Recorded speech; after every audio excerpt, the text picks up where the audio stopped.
Entonces, bueno, bienvenido, bienvenida a cada uno y cada una de ustedes. Mi nombre es Sebastián Seriani, por si alguien no me conoce, está fuera del curso en el que se enmarca esta charla. Esta charla se enmarca dentro del curso Proyecto Vialidad Urbana de la Universidad de los Andes. Y hoy día tenemos un gran invitado, que es quien es Ricardo Arqueros. Él es consultor en transporte y en su minuto también estuvo en el sector público, y él nos va a contar un poco sobre esto de los desafíos, ¿cierto? Y los alcances del transporte público.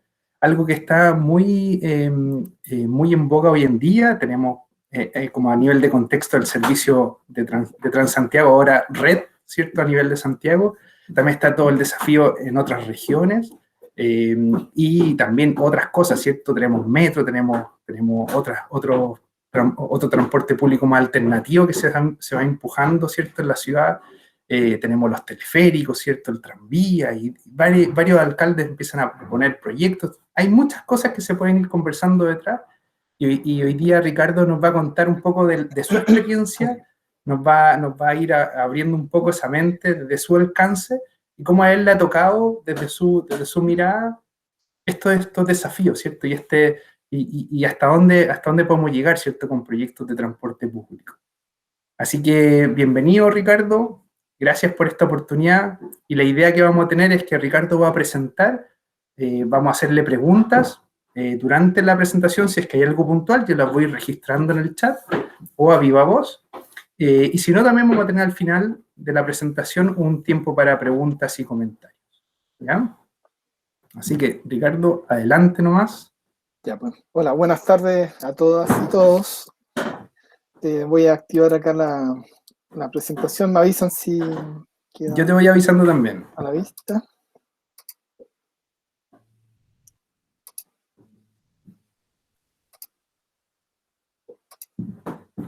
¿Se ve la presentación?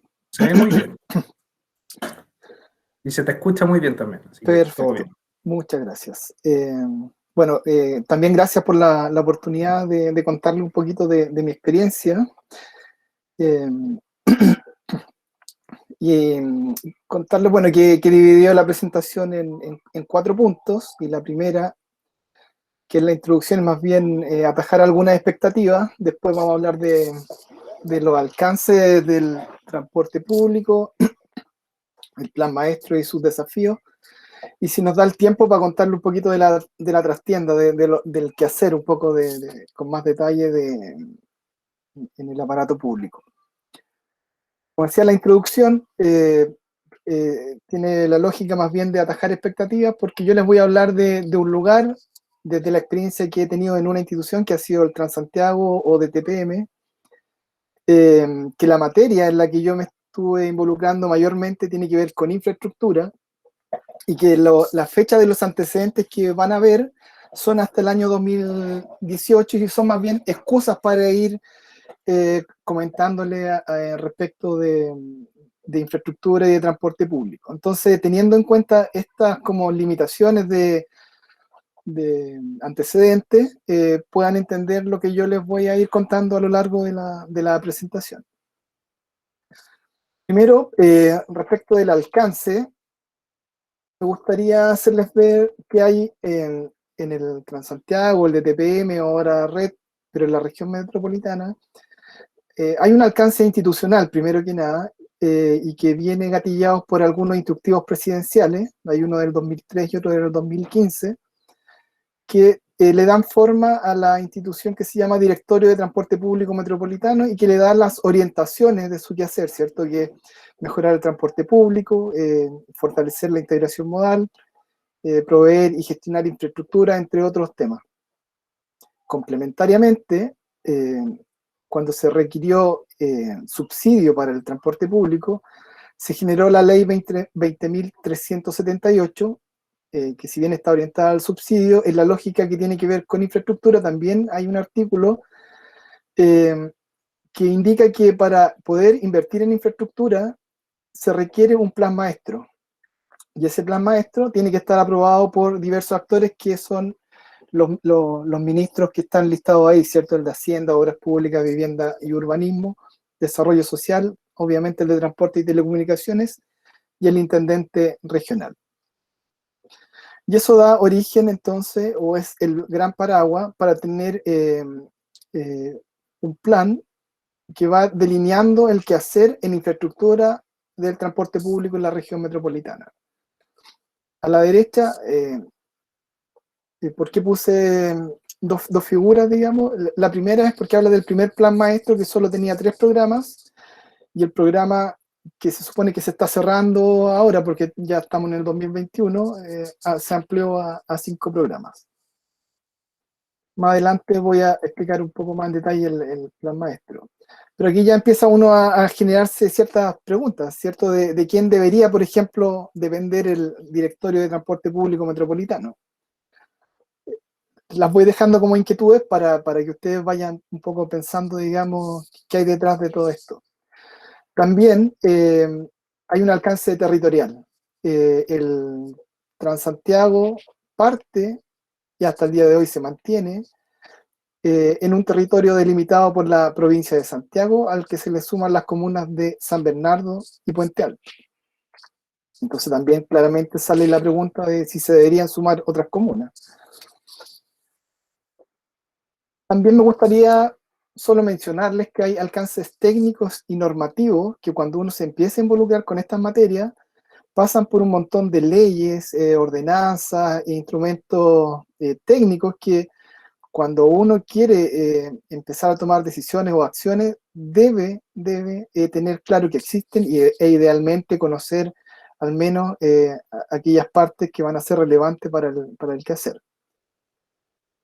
No voy a entrar en el detalle de cada uno, pero es simplemente como para ir dándole conceptos, ¿cierto? De que más allá de lo que en la universidad es la teoría, hay cosas prácticas que también hay que ir recogiendo de cosas que ya existen. Entonces ahora metiéndonos en el plan maestro de infraestructura de transporte público,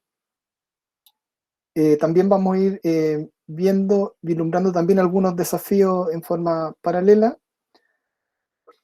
Por ejemplo, el primer plan que yo les mostraba en las láminas anteriores, tenía un foco más bien dado en la operación, ¿cierto? Se armaron presupuestos anuales en un periodo de 5 años, y ahí confluyeron diversas fuentes de financiamiento. O sea, el Estado ponía en la billetera del Ministerio de Transporte, en el gobierno regional y en el mismo, y antes en el MOP, recursos para ir a generar o llevar a cabo los programas que indicaba el plan maestro.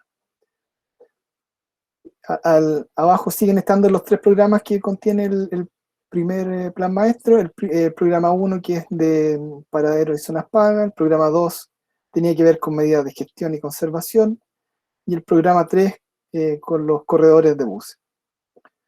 Al lado, también solamente como información genérica, ustedes pueden ver que estos planes requieren financiamiento, y también uno al mirarlo podría preguntarse por qué varían los montos. Todas estas preguntas las voy a ir dejando media suelta para que después al final podamos hacer alguna conversación. Luego vino el Plan Maestro 2016-2020, que amplió un poco la mirada. Esto tiene que ver también con lo que le va pasando a uno como profesional. Cuando uno sale de la universidad, quizás sale con un foco mucho más estrecho, y al darse cuenta que el transporte es un sistema que está metido en otro sistema que es la ciudad, que es un sistema complejo, entiende que no se resuelve todo de una sola mirada. Es importante poder compartir con distintas profesiones, digamos, la forma de abordar los problemas y buscar las soluciones. El plan siguiente amplió entonces los programas, mantiene los programas 1, 2 y 3 que tenían que ver, como les decía, con puntos de parada, medidas de gestión y conservación, ejes de movilidad, lo amplió a la integración de modos y lo amplió a los depósitos y terminales. Y aquí el foco que se le dio a este plan, con este cambio de la mirada, ya empezó a fijarse más en el usuario, a buscar eficiencia operacional, obviamente a tener medidas de gestión para privilegiar el flujo de los buses, no descuidar el desarrollo urbano que implicaban los grandes proyectos, ¿cierto? Y preocuparse de una deficiencia que yo creo que ya a nivel nacional, que tiene que ver con la conservación y mantenimiento y explotación de la infraestructura. Aquí haciendo doble clic en los programas, por ejemplo el puntos de parada, este programa se enfoca en ir mejorando o haciendo proyectos de andenes, refugios peatonales, las zonas pagas, y sobre todo la información al usuario, de ir renovando, por ejemplo, la señalética que va indicando qué servicios atiende cada punto de parada. Y obviamente el objetivo es disponer de infraestructura de calidad en los puntos de parada. Aquí a modo de ejemplo, uno de los proyectos que se realizó dentro de este programa se llamó Plan de Mantenimiento y Conservación de Puntos de Parada e involucró una asociación con un conjunto de municipios. En su minuto, hasta donde yo conocí el proyecto, era limitado a 10 o 12 comunas, pero tenía el afán de ir ampliándose, digamos, a todas las comunas que están involucradas en el sistema. Y lo que, en términos muy resumidos, hacía este plan era una asociación con cada municipio a través de convenios de colaboración, donde el ministerio o el DTPM ponía a punto, le llamamos nosotros, ¿cierto?, recuperar la infraestructura, y luego el municipio a través de un plan de mantenimiento y conservación, tanto de mantenimiento rutinario como de conservación reactiva, se hacía cargo con recursos del ministerio, en su mayor parte, y algo puesto por el municipio para mantener la infraestructura de los puntos de parada. En el programa 2, que se llama Medidas de Gestión y Conservación, y aquí reitero que los números son un poquito añejos, pero tiene que ver con ir explicándole más que nada el enfoque, más que mirar los números. Acá los tipos de proyectos tenían que ver con medidas de gestión e innovación, intervenir puntos críticos y mantener vías. El objetivo nuevamente es apoyar el mejoramiento y la conservación de la infraestructura para favorecer, ¿cierto?, el servicio que se le da a los usuarios. Y aquí a modo de ejemplo, dentro de este programa, quizás han escuchado hablar del Plan Centro. Ese plan estaba inmerso en este programa, el Plan Centro, inmerso en el programa 2 de Medidas de Gestión y Conservación, donde a través de nuevo, una asociación con un municipio, en este caso el municipio de Santiago, se busca dar prioridad a algunos ejes del casco histórico, ¿cierto?, para que privilegien el transporte público y los peatones. También dentro de este mismo marco del programa 2, por ejemplo, se buscó avanzar en pistas solo bus, y en ese sentido, claro, se generaron algunas variables de decisión.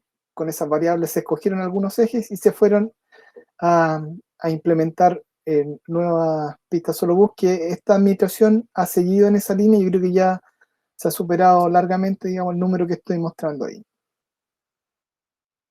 Luego está el programa 3, que tiene que ver con los ejes de movilidad, y aquí tiene que enfocarse en cosas que son de más largo aliento, porque involucran un territorio más amplio cuando uno va a hacer una obra, ¿cierto?, como son los corredores de buses y las conexiones viales, que tienen nuevamente objetivos de mejorar el nivel de servicio al usuario, y nosotros le queríamos imponer a todos los proyectos que estuvieran en este programa también el generar valor urbano e implementar un programa de conservación. Ustedes podrán ver que varios de los corredores carecen justamente de un programa de conservación, y lo que se estaba levantando como desafío de por qué estaba quedando la infraestructura tiene que ver también con el ordenamiento de las instituciones, que quizás se lo explico un poquito más adelante, pero este programa está orientado a la gran infraestructura, ¿cierto?, para el desplazamiento más largo de los buses.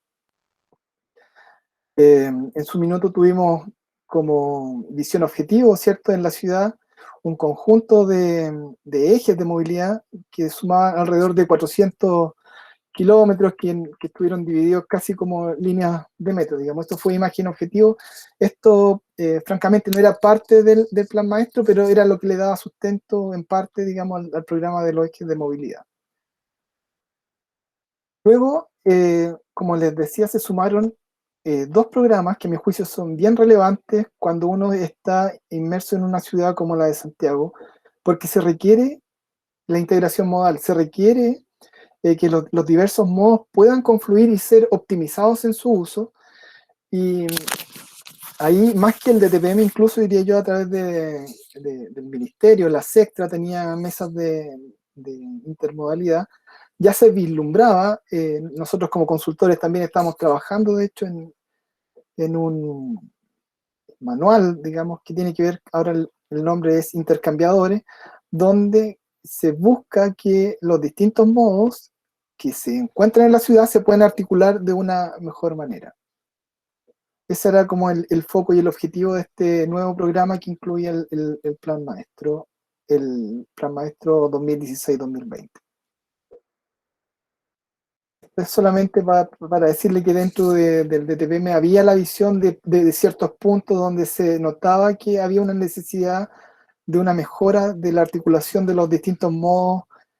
Había una intuición de que eso tenía que ser tomado como un trabajo más a largo plazo.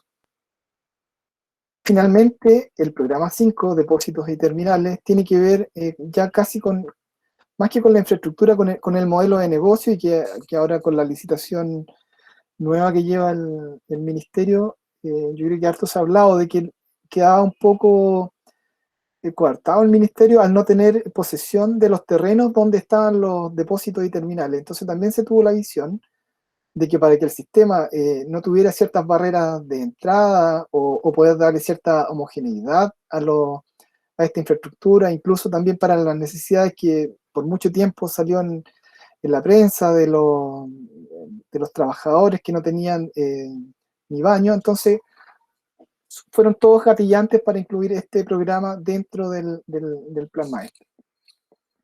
Esto solamente para una visión gruesa nomás de que cada programa estaba valorizado, tenía sus programas, sus proyectos, y el plan maestro, siendo sincero, es una aspiración de recursos, no es que estén garantizados. Uno pasa por la ley de presupuesto de todos los años, y esos números que ustedes ven ahí eran la aspiración que tenía el plan maestro. Yo desconozco cómo ha sido la evolución de esos recursos, asumo que no se ha podido alcanzar esas metas.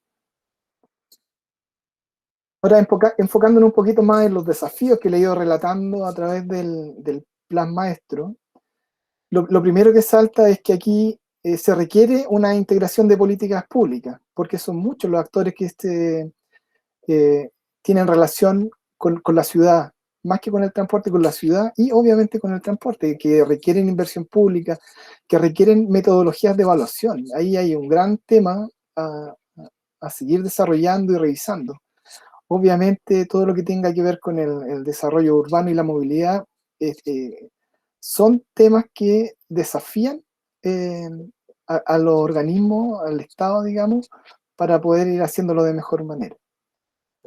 Yo creo el desafío, un segundo desafío, y debiera quedarse en la toma de decisiones, es el usuario.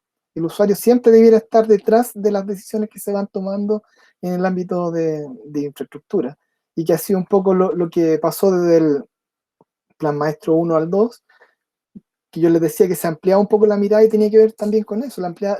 Quizás la primera mirada era más dura, de hecho éramos puros ingenieros civiles en esa primera ronda, y luego se fue ampliando a otras especialidades. O sea, quiero decirles que en la práctica eso empezó a pasar. Obviamente, y esto también pasa transversalmente a casi todos los proyectos, se requiere que haya más participación en ir tomando decisiones, tanto como les mostraba por ejemplo, el programa de mantención de parada. Se empezó a recoger eso, se empezó a involucrar más a los municipios, y así cada proyecto debiera tener también algún foco en ese proceso de participación que le dé un grado de pertenencia, ¿cierto?, a la infraestructura. Luego, la mantención de la infraestructura para mí es un tema clave. Yo creo que como país estamos en deuda con la mantención de la infraestructura y ustedes podrán ver que siempre hay quejas de que los pavimentos están muy malos, que los paraderos, y ahí se cruzan también nuevamente con el primer punto de quién es el dueño de la pelota. No siempre es muy claro quién es el que tiene que estar a cargo, entonces ahí también hay un desafío. Quizá ahora con los gobernadores puede ser que eso se limpie un poco, pero ahí hay un desafío para llegar a mantener la infraestructura, primero como entender quién va a tomar ese rol. Eh, Ricardo, ¿Sí? tengo una pregunta, Maximiliano por acá. Hola Maximiliano. Hola, que respecto a eso a la infraestructura, ahora recientemente con la quema de los metros, ¿fue un golpe muy fuerte para ustedes, para el presupuesto? Mira, yo desde el 2018 que ya no estoy en el ministerio, pero yo presumo que todos esos gastos que son extras eh, vienen por otras fuentes. Un poquito más adelante les voy a hablar vamos a hablar un poquito del presupuesto. Si quiere ahí alargamos la conversación respecto de eso. Ok, muchas gracias. Para seguir como con los grandes desafíos, digamos, que debiera tener la infraestructura es tener estándares, ¿cierto? Y yo creo que eso tampoco está tan resuelto porque a veces por privilegiar, porque los recursos no son siempre infinitos, ¿cierto? Se privilegian ciertas cosas, los estándares han ido quedando un poco de lado. Y la gobernanza del plan, lo que hablaba recién, la pregunta que le hacía al principio, ¿de quién debiera depender el DTPM y su plan maestro? Hoy día el DTPM voy a repetir la palabra, pero así se llama, es un programa dentro del Ministerio de Transportes. Entonces uno dice, ¿debiera ser un programa del Ministerio de Transporte o debiera estar cobijado, por ejemplo, en el gobierno regional? Yo creo que ahí hay temas hartos, ¿cierto?, para debatir y desafiar, digamos, lo que viene en infraestructura. Esto yo lo tomé de alguna presentación anterior y aquí hay cosas que pueden ser muy específicas, pero también es como para ir dándole visión, ¿cierto?, de lo que pasaba adentro. Por ejemplo, cuando yo estaba en el DTPM, muchas veces nos penaba esto de que había muchos organismos públicos, pero no todos bien coordinados. El DTPM tiene un comité de ministros que sesiona cada cierto tiempo y donde nosotros, ¿cierto?, tratábamos de tocar la campana de que se requería tanto mayores recursos como mayor coordinación de todos estos organismos que estaban involucrados con el avance del plan.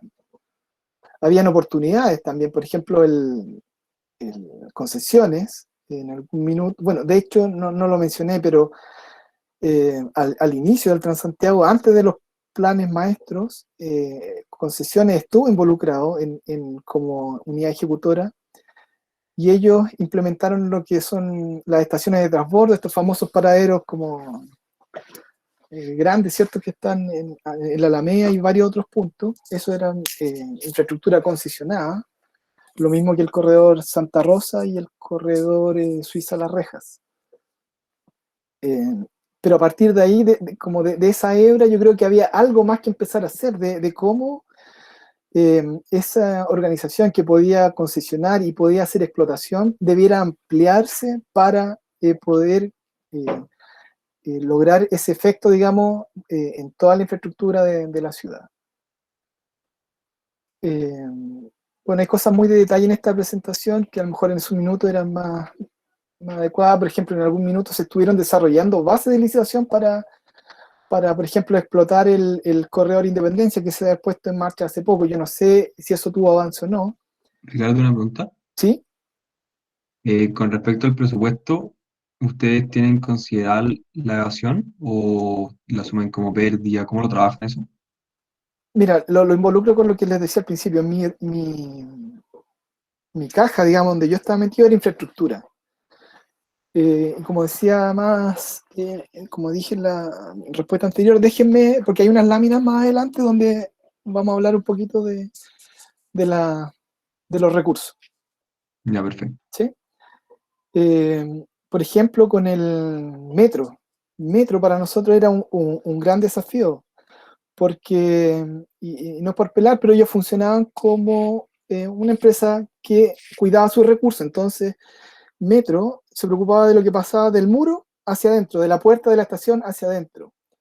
Entonces, la intermodalidad, que yo le decía que era un deseo, una aspiración del plan maestro, iba quedando de lado. Entonces, también había que concientizar al Metro para que la intermodalidad fuera un tema. Y yo me alegro que al menos, después de que yo me fui, Metro empezó a hacer algunas licitaciones de estudios de intermodalidad, que tienen que ver justamente para entender qué pasa en torno al menos a algunas de sus estaciones. Bueno, en algún minuto tuvimos también, por ejemplo, como desafío armar algunos puntos de regulación con la Municipalidad de Santiago, y entiendo que eso no prosperó. También dentro de los desafíos que vimos en algún minuto tenía que ver con cómo ampliar el músculo de la unidad ejecutora. La gran unidad ejecutora, el que iba haciendo los proyectos de Transantiago, es el MIMBU a través del Serviu. Pero ese músculo se quedaba corto con las necesidades que habían. Entonces, además de buscar más recursos, no solo se necesitaba eso, sino también ampliar o buscar otros músculos, y por eso era un desafío de cómo involucrar a otros entes que están hoy día como unidad ejecutora en el país, ¿cierto? Y en la ciudad, para que fueran apoyando la implementación del plan maestro. Y ahí está el MOP, cómo fortalecer al ministerio, al mismo Ministerio de Transporte, que en la ley que les mencioné antes, que es la del subsidio, incorpora algunos puntos donde le da ciertas potestades al Ministerio de Transporte para poder ejecutar algunas obras. Los gobiernos regionales, las municipalidades, como les conté también, se empezaron a involucrar, pero este era un desafío permanente, de largo aliento, y yo creo que sigue siendo necesario, si es que se quiere seguir avanzando en la infraestructura, de involucrar a más entes. Eso era como digamos, como lo más formal, pero igual quería pasar por cosas más de detalle, quizás que íbamos a entrar en los temas de las platas. Cuando uno mira la infraestructura, yo creo que ustedes lo saben, hay un ciclo de vida que tiene que ver con planificarla, ¿cierto? Diseñarla, construirla y conservarla. Ese mismo ciclo de vida es un motor que nos va desafiando en nuestro quehacer profesional en los distintos ámbitos, que implica entender varias cosas que a veces no son tan intuitivas, digamos, o que se van aprendiendo en la práctica, porque la infraestructura está ligada a organismos públicos que tienen toda una lógica que no está explicada en términos teóricos, digamos, en la universidad. Entonces, claro, debe planificar lo que le estaba mostrando recién. Hay que pensar en ese plan maestro, ¿no? El plan maestro no aparece por sí solo, tiene que haber una voluntad política detrás de hacia dónde se quiere encaminar el plan maestro. Yo ahora desconozco el nuevo plan, hacia dónde lo están apuntando, por ejemplo. Para diseñar hay que coordinar a diversos actores, ¿cierto? Hay que ver qué atribuciones tiene cada actor. Eso también es un juego de ajedrez. Promover la priorización de los servicios de transporte público a veces no es fácil, porque como son tantos los actores que están ahí involucrados, no todos tienen la misma visión.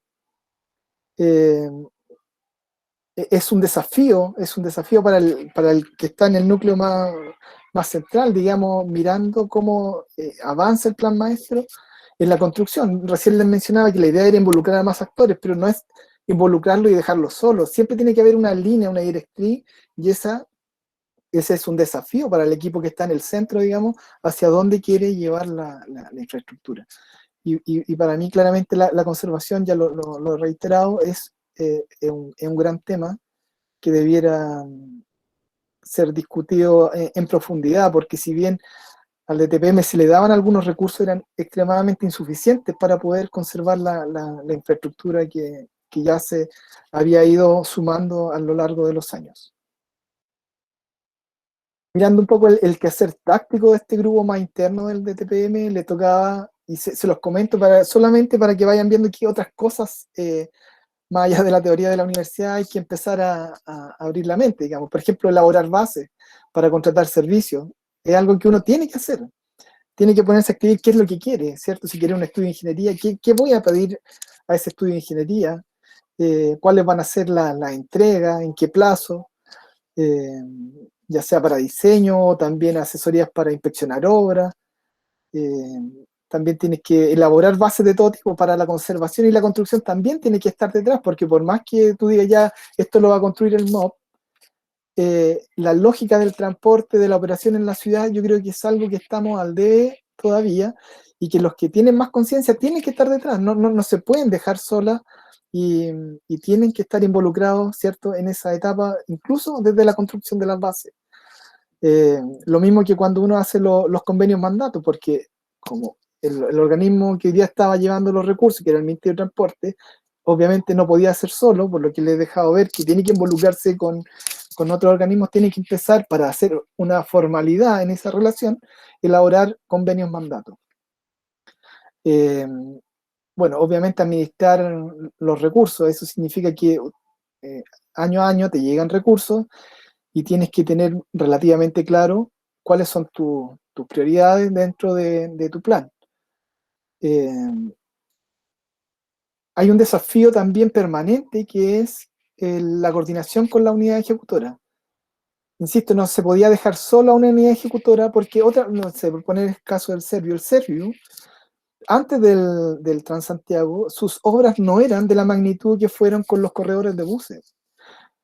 No estaban enfocados en la operación de la ciudad. Entonces, sí se requiere mantener esa coordinación, sí se requiere estar inyectándole cuál es el desafío detrás de la obra. No es simplemente poner hormigón por poner hormigón. Hay detrás muchas cosas que tienen que ver con nuestra profesión, ¿cierto?, del transporte, y que tienen que transmitirse a esos otros equipos. Bueno, siempre está el tema que uno, estando en un organismo como este, hay mucha solicitud de información que te llega de distintos lados. Se requiere, así como yo decía, darle soporte a la unidad ejecutora a otras reparticiones, que no necesariamente pueden tener su foco en el transporte público. Y entonces es como es el rol, digamos, del DTPM, independiente de donde esté finalmente, de estar poniendo siempre en el foco y la defensa, digamos, al transporte público. De aquí esta lámina un poco viene a resumir lo que le he estado queriendo transmitir de esto que es navegar en el aparato administrativo. Yo puse al centro ahí infraestructura, que era se llamaba gerencia en ese momento. Dentro del DTPM habían varias gerencias, infraestructura era una de ellas, y ya había que tener una relación interna con cada una de ellas, sobre todo, por ejemplo, con planificación y desarrollo. Ellos son los que iban definiendo cuál era la estructura de los servicios, y uno, entre comillas, tenía que ir detrás proveyendo, ¿cierto?, la infraestructura, o tomando su información para saber cuál era mi prioridad, dónde ir a atender las necesidades con la infraestructura. Pero esa era la caja interna del DTPM. Alrededor hay muchos organismos con los que tú te tienes que relacionar, y las relaciones muchas veces son políticas, pero otras veces son casi a nivel de persona a persona. Es mucho, por eso puse navegar, porque esto no está escrito en ninguna parte, no van a encontrar una norma, oye, yo para relacionarme con el Servio tengo que hacer, no existe eso. Es casi a veces relación uno a uno, involucrarlo, entender cuál es el desafío. Y a mi juicio, lo que sí se requiere es que al menos haya un manto de un lineamiento político, porque claramente si no hay un lineamiento político donde dice, ¿sabes qué? La pirámide invertida, donde hoy día los peatones, el transporte público están en la prioridad, si eso no se trasunta desde una mirada política, es difícil que otros organismos, porque cada uno tiene su objetivo en esta insularidad que a veces vivimos de tantas instituciones, se empieza a perder el norte, ¿cierto?, de lo que cada uno quiere hacer para desarrollar sus propios objetivos.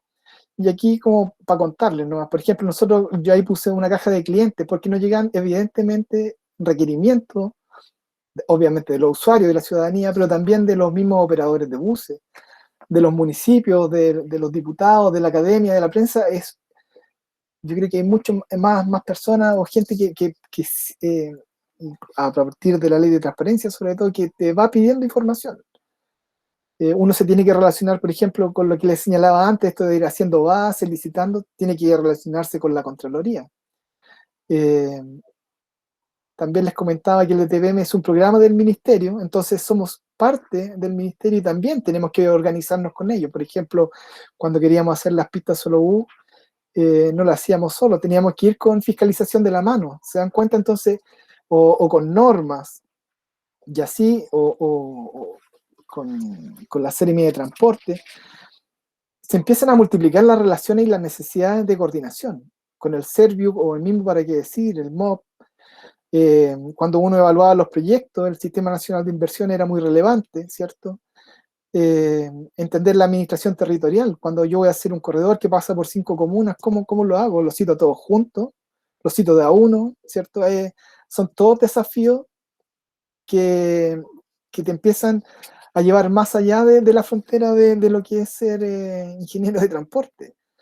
¿Cómo incentivo al metro, digamos, de que se preocupe de la intermodalidad? ¿Cómo las empresas de servicio que manejan un montón de infraestructura se convierten en una piedra de tope a veces, ¿cierto? Porque yo no conozco bien qué es lo que tienen debajo de la superficie.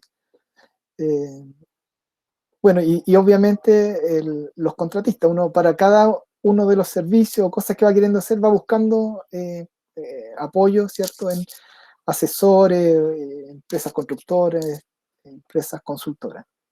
Entonces, lo que busca esta lámina es un poco abrirle la mirada de que cuando uno llega al mundo real, las relaciones humanas, las relaciones políticas son bien relevantes para poder avanzar, y a veces van a notar, o me imagino que lo notan, que a veces las cosas no pasan a la velocidad que uno se imagina que pasan, y varios de esos tiempos tienen que ver con esto que les estoy mostrando acá. Justamente hablando de los tiempos, esto es solamente para graficar, digamos, es más o menos 8 años lo que uno veía que demoraba un proyecto desde que nacía la idea hasta que se ejecutaba. Estoy hablando ya de proyectos de los más grandes, digamos, del programa 3, porque hay tantas etapas que ir sorteando, y cada una va tomando distintos plazos y yendo y viniendo, porque además la cantidad de actores involucrados son hartos, que los proyectos en promedio estaban demorando 8 años desde que nacía la idea hasta que estaban ejecutados. Solo para contarles de la etapa, los proyectos parten generando una ficha que se lleva al Ministerio de Desarrollo Social y que va dando la admisibilidad para primero estudiar, después construir, ¿cierto? Después hay que ejecutar la obra y después hay que idealmente mantenerla. Y todo eso son plazos bastante largos y con harta tramitación interna, ¿cierto? Aquí está un poco para gatillar solamente también la discusión. Cuando uno mira el presupuesto, y lo hice a propósito con los números 2018, porque hasta ahí es, como les digo, es donde yo llegué. Si uno mira el presupuesto a nivel país, el ministerio bueno, el presupuesto a nivel país eran 41 mil millones de millones.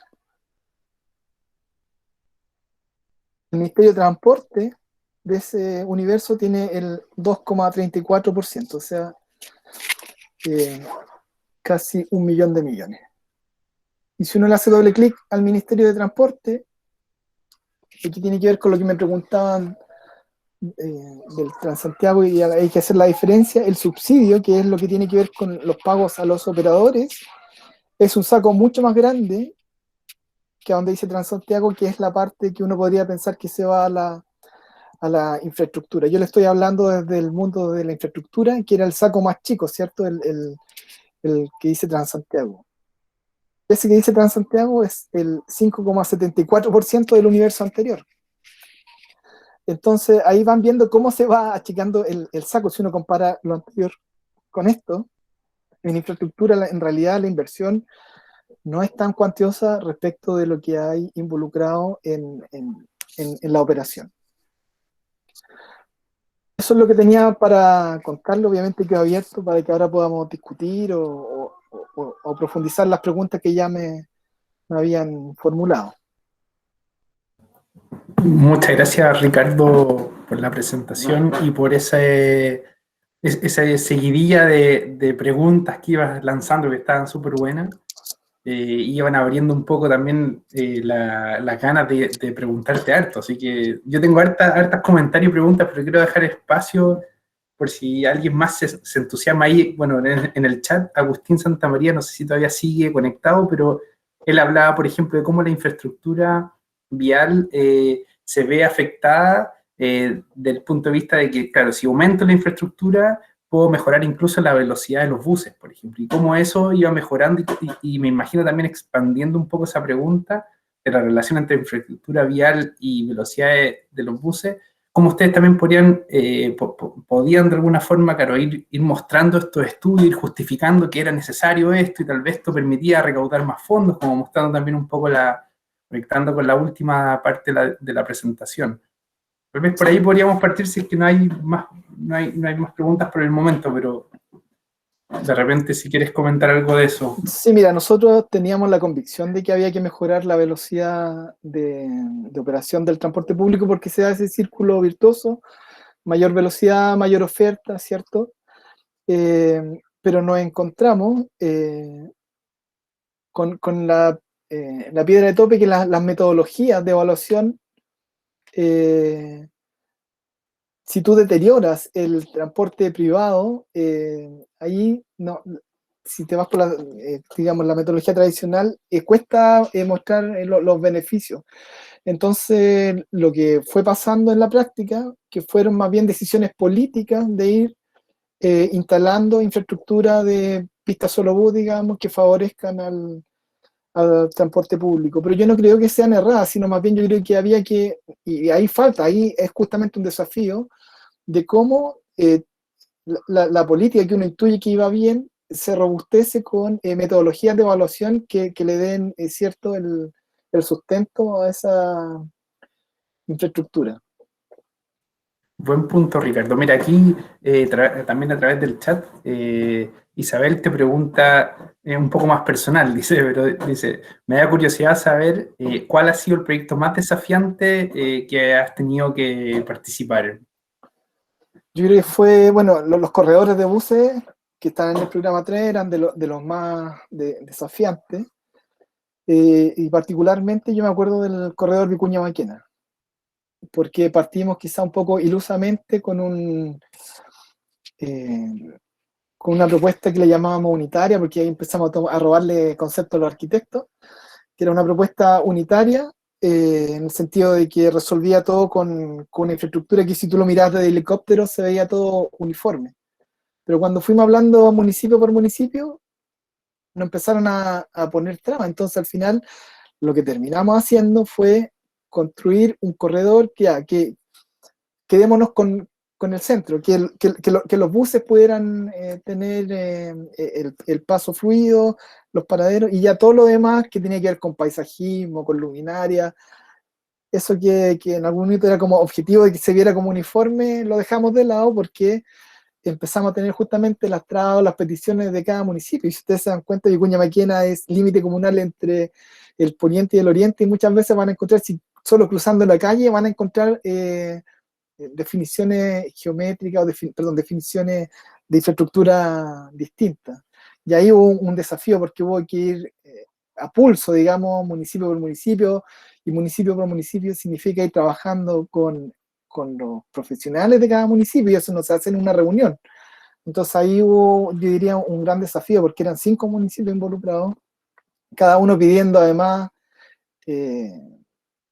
eso pasa, lo dejo como un extra, digamos. Cuando llega el aparato central a un municipio con un proyecto así, obviamente lo ven como una gran oportunidad y se empiezan a colgar cosas que no necesariamente son necesarias para el proyecto, pero es la oportunidad para los municipios. Entonces, yo diría que esos proyectos eran de un desafío mayor. Muchas gracias. De nada.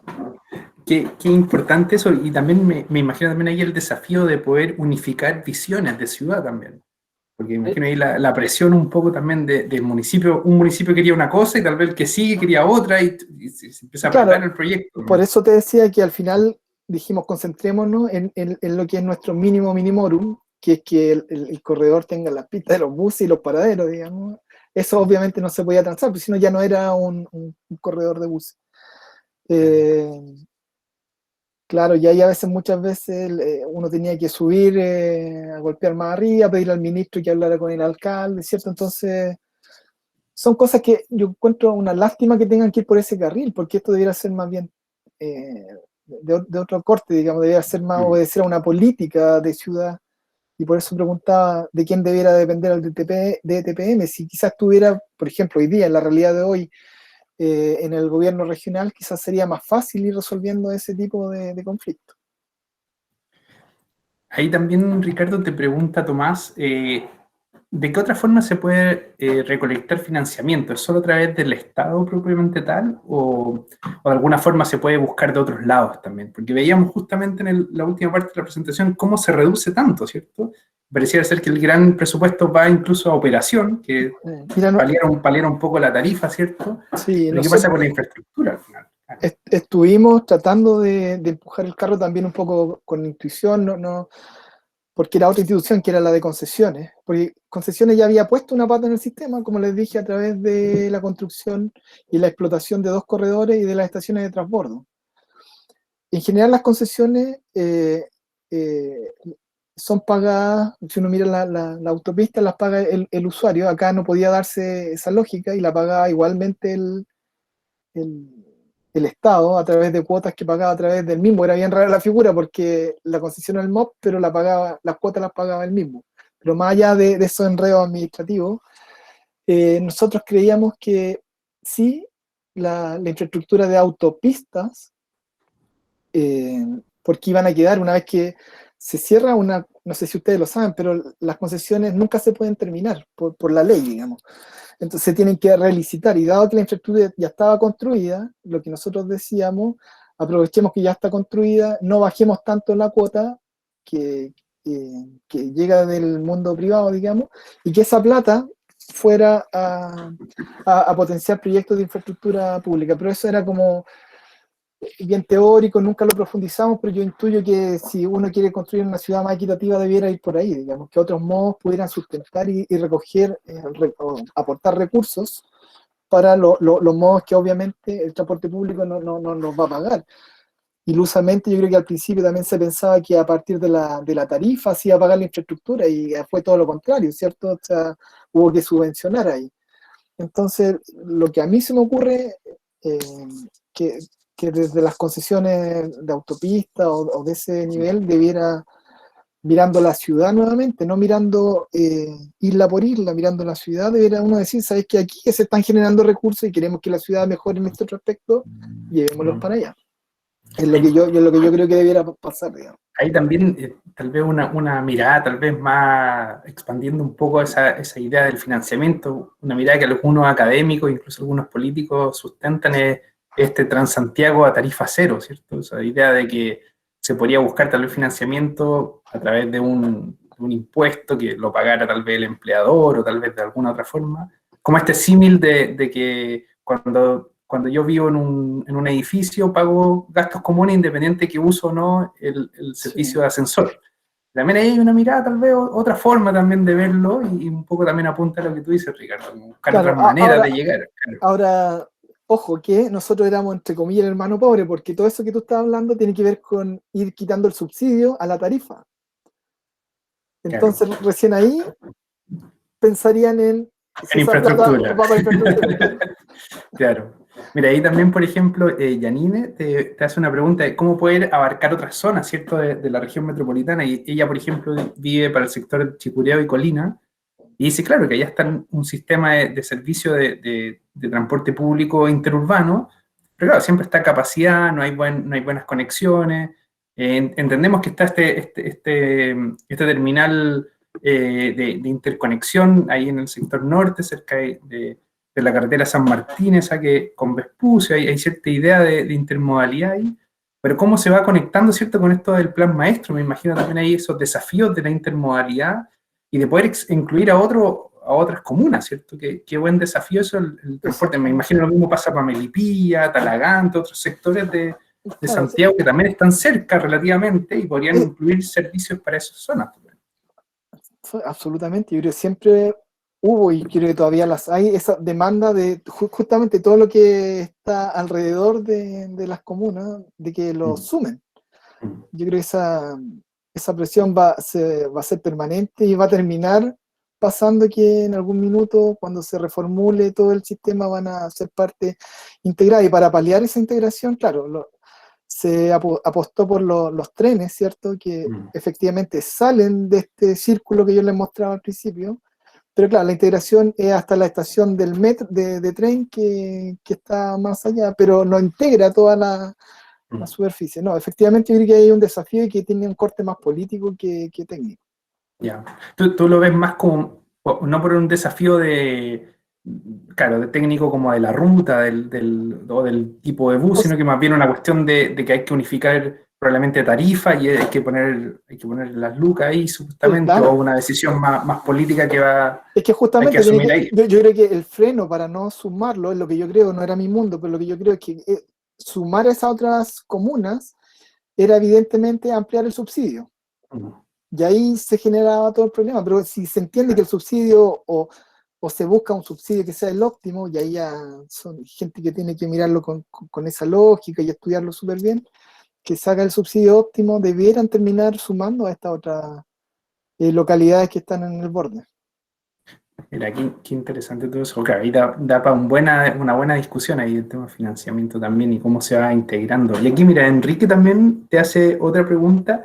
Y si entender un poco cómo se puede analizar o evaluar una estación intermodal desde el punto de vista de algún indicador que permita identificar que esa intermodal es exitosa o más bien un fracaso en términos de, por ejemplo, él dice, por ejemplo, cantidad de personas que se transfieren, el tiempo de espera, cantidad de buses, atendidos por hora. ¿Cómo se puede ir midiendo esto de la efectividad? Me imagino también, y un poco también, cómo ustedes lo fueron evaluando desde tu experiencia, o cómo a futuro se podría evaluar, pensando también potencialmente generar nuevos indicadores también. Sí, como te decía, la intermodalidad es un desafío que llegó y que hay que empezar y hay un desafío para todos ustedes, digamos, todos los que están acá en la charla, en lo que viene.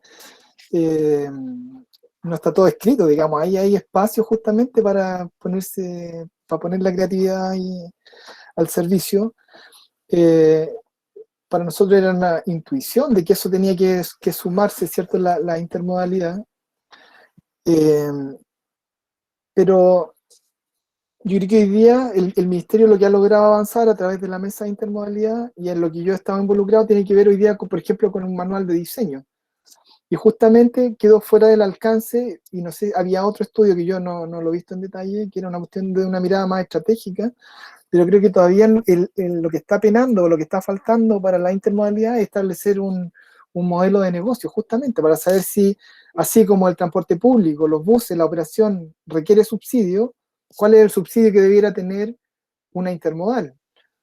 Nosotros en el manual estamos definiendo categorías de intermodales y hay ahí, a partir de una revisión que se hizo a lo largo del país, unos cortes, no tengo los números ahora así frescos en la mente, no quiero mentir, pero hay cortes, digamos, para decir esta modalidad, esta intermodal es pequeña, esta es intermedia, esta es mayor, al menos se han establecido esos cortes.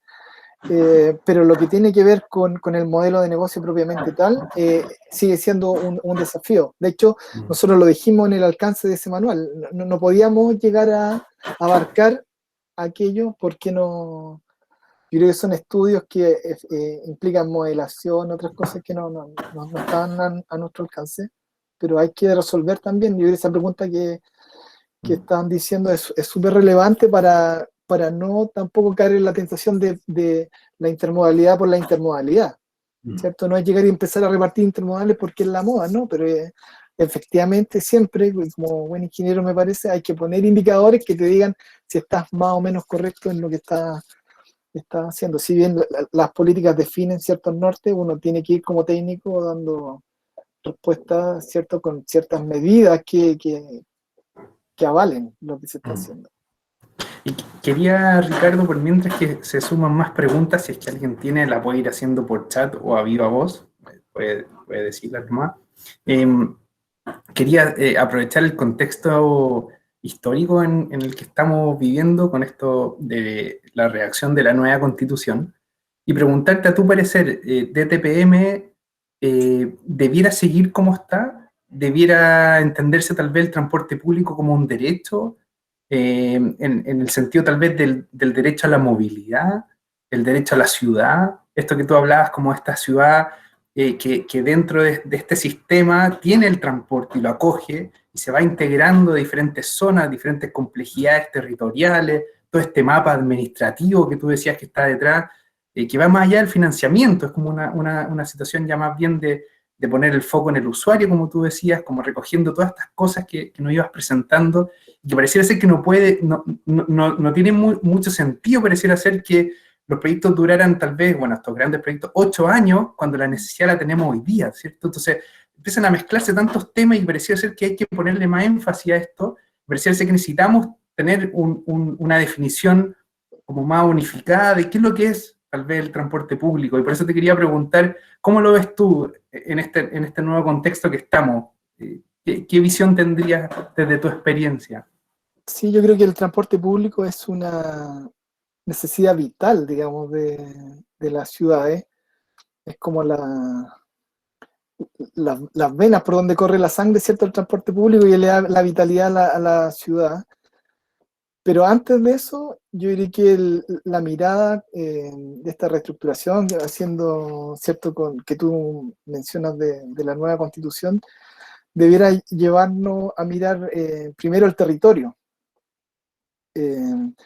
Porque efectivamente, si yo dijera el transporte público fuera un derecho, a lo mejor podría estar disparándome en los pies, porque a lo mejor incentivaría que yo a la gente la ponga en el extremo, los trabajo en el otro extremo, y como es un derecho, entonces ya me da lo mismo donde esté la gente. Entonces, no pueden estar desconectada la territorialidad con ese derecho al transporte. Yo creo que no yo sí creo que debiera tener eh, eh, mayor estatus el transporte público, para que la ciudad se revitalice o funcione de una mejor manera.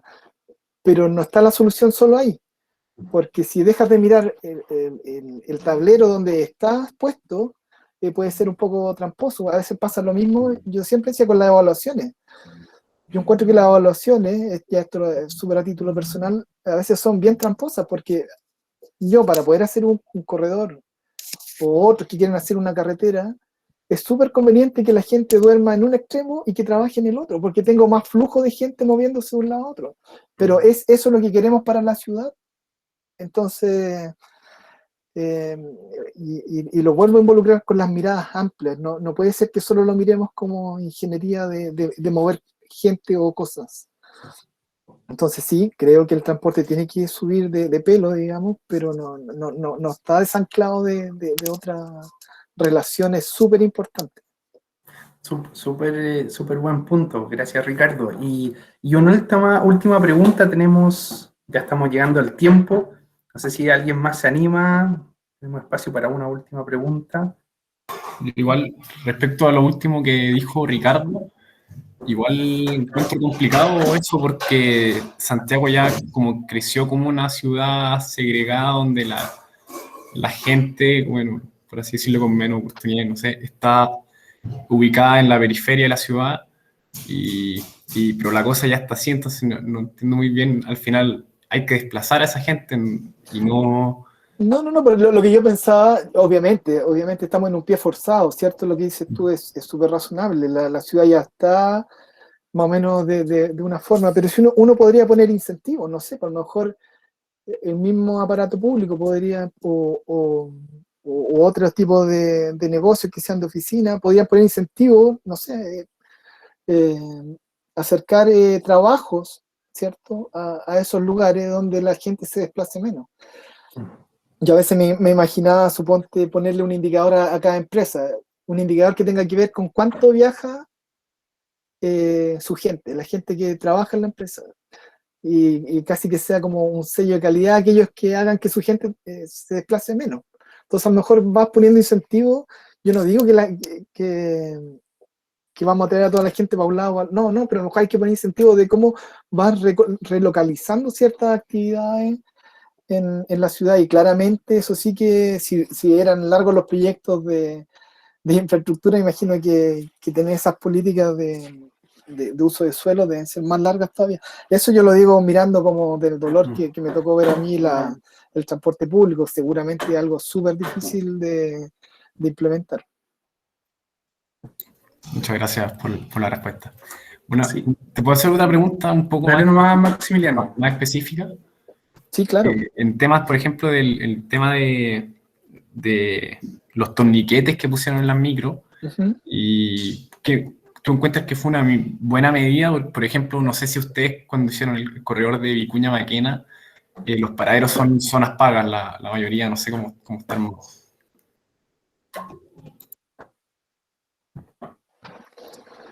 Mira, hubo harto debate en la interna, para ser franco, ¿eh? Yo era de los que me oponían los torniquetes, los puse. Pero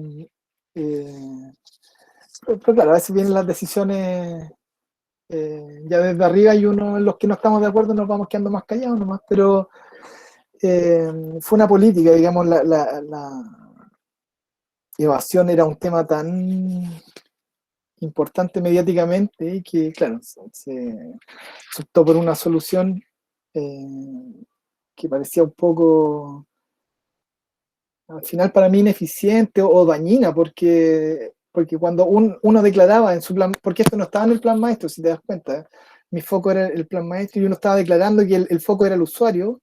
Era raro que al mismo usuario yo le hiciera trampa para poder subir, que le costara moverse. Entonces, como que a mí, en mi, digamos, el proceso interno no me calzaba bien. Claramente la evasión es un tema que es súper profundo, y lo que estaba diciendo Sebastián hace un rato, yo creo que requiere miradas más amplias, de quizás incluso de que el transporte público sea pagado de una manera distinta, así como se pagan los gastos comunes, ¿cierto? Que se pague a nivel ciudad el uso del transporte público.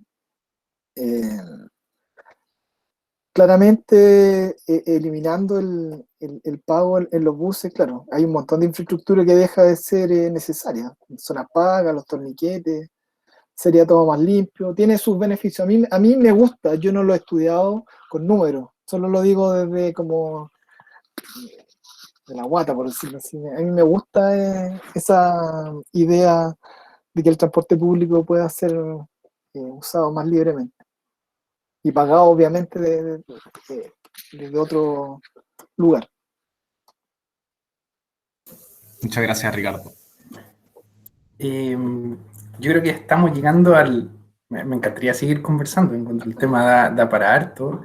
No sé si alguien tiene alguna pregunta guardada, por último, la dejamos planteada, y Ricardo puede ir siguiendo ahí la conversa por mail, o de repente yo le puedo transmitir algunas cosas. Yo creo que a mí me dan ganas de hablar de descentralización, qué pasa en otras regiones, ¿cierto? El tema de los proyectos alternativos, o sea, hay tantas cosas entretenidas. Yo creo que esto nos da oportunidad para seguir conversando. Esperemos que Ricardo pueda conversarnos otro día, tal vez, y poder seguir interactuando. Yo creo que muy interesante la presentación, y muy interesante los desafíos que nos pone, ¿cierto?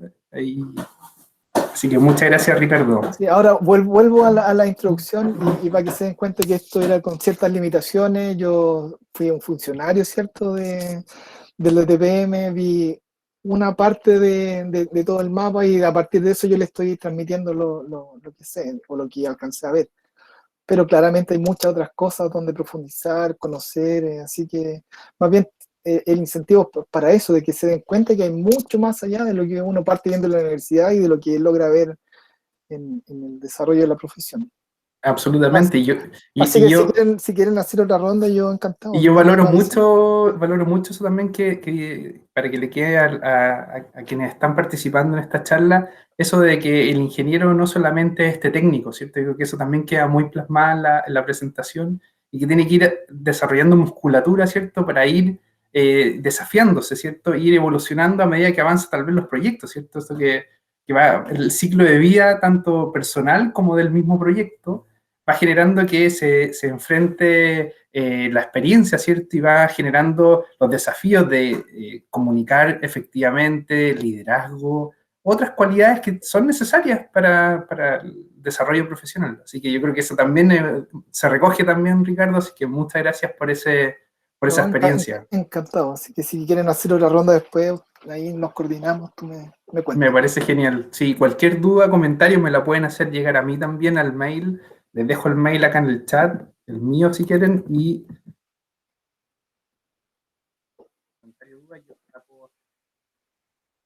a Ricardo también en su momento. Bueno, quedamos hasta aquí, en hora del tiempo, y muchas gracias, Ricardo, de verdad, muy agradecido. No, pues nada, que estén todos muy Esperamos bien. vernos pronto. Ya pues, Gracias. que estén muy bien. Muchas gracias. Chao, Muchas chao. gracias. Quienes participaron Muchas también. gracias. Chao. Chao, chao. Tengan linda tarde. Nos Chao, vemos. gracias. Chao, gracias. Chao. Estén bien, Chao, chao, chao. gracias. Chao, gracias. Chao, gracias.